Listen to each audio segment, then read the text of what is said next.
যে বিভিন্ন সোশ্যাল মিডিয়ায় দেখা যাচ্ছে যে আওয়ামী লীগের উপরে নাকি নিষেধাজ্ঞা তুলে নেওয়ার একটা গুজব ছড়িয়ে পড়েছে।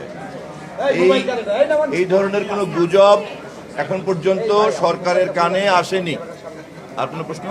সেই বিষয়ে কোনো ব্যবস্থা নেবেন যারা এগুলো ছড়াচ্ছে? যে গুজব কানে আসে নাই সে বিষয়কে আমরা এখন পর্যন্ত কগনিজেন্সে নিতে চাচ্ছি না। দেশের সংবিধান অনুযায়ী রাষ্ট্রপতি নির্বাচনের প্রক্রিয়ার জন্য আমাদের দেশ, জাতি, জনগণ, সংশ্লিষ্ট কর্তৃপক্ষরা সবাই ব্যস্ত। ইতিমধ্যেই গণমাধ্যম থেকে আপনারা জেনেছেন আগামীকালকে মনোনয়নপত্র জমা দেওয়া হবে এবং আগামী 20 তারিখে নির্বাচন অনুষ্ঠিত হবে।